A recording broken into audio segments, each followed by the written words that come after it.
প্রিয় টাঙ্গাইলবাসী, চলে আসলাম কিছু কথা বলার জন্য।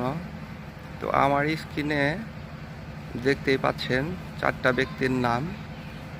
এই 4 ব্যক্তির নামে যদি আপনারা টাঙ্গাইল প্রপারে অনেকেই জায়গা ক্রয় করেন, আপনারা হয়তো বা অনেকেই জায়গা যখন ক্রয় করেন কাগজপাতি অনেকেই দেখা যায় যে ঠিক মতো দেখে জায়গা ক্রয় করেন না। আসলে আপনারা অনেক কষ্টের টাকা দিয়ে একটা জায়গা ক্রয় করেন, কিন্তু সেই জায়গাটা ক্রয় করার পরে যদি সেই জায়গাটা নিয়ে আপনাদের মামলা মোকদ্দমা নিয়ে দৌড়াদৌড়ি পারতে হয়, তাহলে তো আসলে জিনিসগুলো খুবই দুঃখজনক।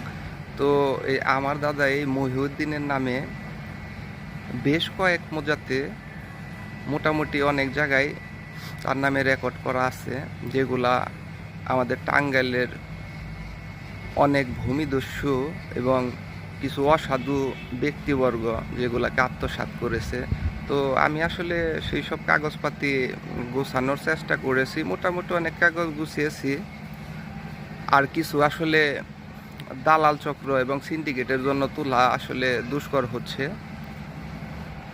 তো এই আমি যে 4টা ব্যক্তির নাম আমি আপনাদেরকে দেখালাম, তো দয়া করে আপনারা যখন জায়গা ক্রয় করবেন, তো এই 4 ব্যক্তির নাম 62 রেকর্ড বলেন, বিআরএস রেকর্ডে বলেন, যখনই এই 4 ব্যক্তির নাম আপনারা দেখতে পাবেন বা দেখবেন, তখন আসলে জায়গার কাগজপাতিগুলা ভালোভাবে দেখে নেবেন। কারণ হচ্ছে আমি মোটামুটি নিজে অনেকটা তদন্ত করে দেখেছি যে আসলে আমার দাদা মহিউদ্দিনের নামে আসলে অনেক জায়গা ছিল, বিভিন্ন মুজাতেই তার নামে অনেক জায়গা রেকর্ড করা আছে। কিন্তু আসলে এই ভূমিদস্যুরা কোথাও কোথাও হয়তো বা তার নামের টাইটেলটাকে চেঞ্জ করে দিয়েছে, উদ্দিনের জায়গায় খান করে দিয়েছে, খানের জায়গায় উদ্দিন, কোথাও কোথাও তার বাপের নামটাও দেখলাম যে করে দিয়েছে। কিন্তু আসলে এটা তো একটা মালিকানা চেন। ভূমিদস্যুরা যতই করুক না কেন, আসলে সত্য তো আর লুকিয়ে রাখা যায় না বেশি দিন, সেটা তো এক সময় বের হবেই। তো যাই হোক, আমি আপনাদেরকে সতর্ক করার জন্য আজকের ভিডিওটা করা, কারণ আপনারা অনেক কষ্টের টাকা দিয়ে একটা জায়গা ক্রয় করেন, পরে দেখা গেল যে সেটা নিয়ে শুধু শুধু একটা আপনারা কষ্টের টাকা দিয়ে জায়গা ক্রয় করলেন, সেটা নিয়ে দেখা গেল যে অবশেষে মামলা মোকদ্দমায় পড়তে হলো। তো আমি আপনাদের মোজার নামগুলো বলে দিচ্ছি, যেসব মোজায় আমার দাদার নামে অনেক জায়গায় রেকর্ড করা আছে বা ছিল, যেগুলাকে অনেকে দুর্নীতি করে বা 2 নাম্বারই করে অনেকে আত্মসাৎ করেছে। বিশেষ করে আমাদের বেতকা মোজাতে, তারপরে আপনার চোরজানা মোজাতে, সাপালিয়া মোজাতে, আকুর টাকুর মোজাতে তাদের নামে অনেক জায়গায় রেকর্ড করা ছিল। তো ওইগুলো আমি দেখছি, কিন্তু এইগুলাকে আসলে বিভিন্ন দালাল চক্র বলেন, তারা বিভিন্নভাবে এইগুলাকে 2 নাম্বারই করে আত্মসাৎ করছে। তো যাই হোক, আমি চেষ্টা করছি আসলে সব কাগজপাতিগুলাকে গোছানোর জন্য। তো মোটামুটি অনেকগুলা কাগজ আমি গুছিয়ে ফেলেছি।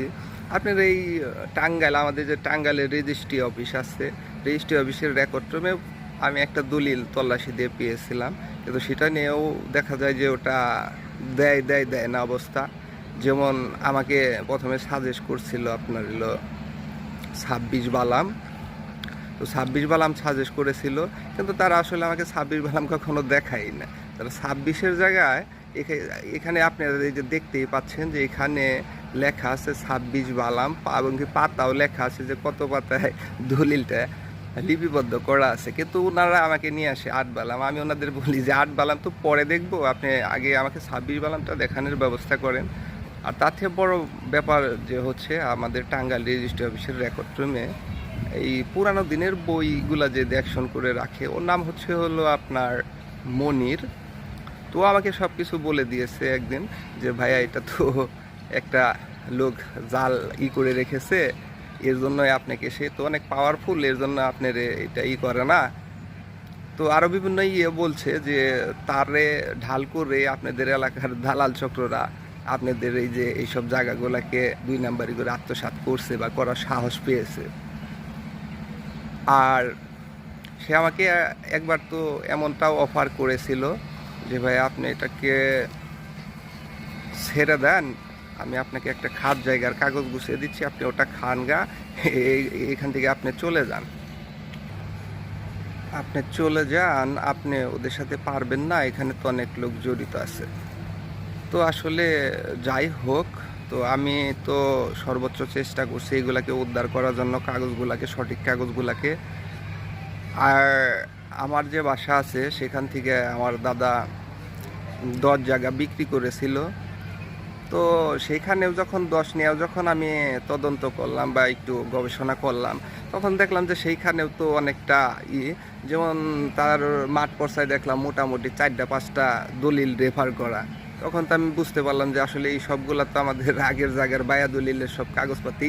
তো আসলে বিভিন্নগুলাই আমি তোলার চেষ্টা করছি, কিন্তু আসলে রেজিস্ট্রি অফিসের রেকর্ড ক্রমে এমন একটা জটালো অবস্থা যে তাদেরকে তল্লাশ করার জন্য দিলে কখনো কখনো দেখা যায় যে বলে যে বালাম পেয়েছি, বুক বালাম কোথায় কোথায় খুঁজে পাচ্ছি না। আবার কখনো কখনো বলে যে যেমন একটা 80-র একটা দলিল দিছি, ওটা বলে মানে ওটার কোনো ইনফরমেশনই দেয় না, ঠিক আছে। দাগ সূচির বইও বলে হয় না, তারপরে দাতা গহিতার নামের বইটাও বলেই পায় না। আসলে যাই হোক, এগুলো আসলে কিছুই না, কারণ এগুলো আসলে এমন একটা সিন্ডিকেট করে রাখছে যে আসলে কি বলবো, বলার ভাষা নাই। তো আমি চেষ্টা করছি সর্বদাই যে এগুলাকে উদ্ধার করার জন্য। তো যাই হোক, আপনারা যারা জায়গা কেনা বেচা করেন বা অনেক কষ্টের উপার্জনের টাকা দিয়ে একটা জায়গা ক্রয় করেন, আপনারা ভালো করে কাগজপাতি যাচাই বাছাই করে দেখবেন যে আসলে এটা সিএস থেকে একদম দেখবেন। তারপরে আপনার হোল্ডিং নাম্বার দেখবেন।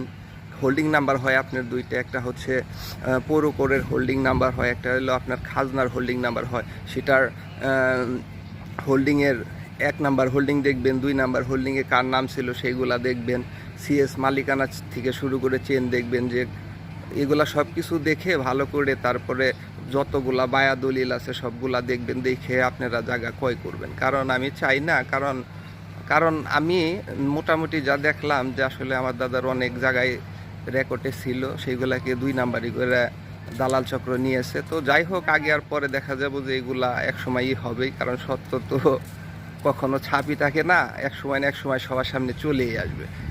তো দোয়া রাখবেন যেন আমি সত্যকে সবার সামনে একদিন আনতে পারি। ভালো থাকবেন, সুস্থ থাকবেন, দেখা হবে কোনো এক পরবর্তী ভিডিওতে।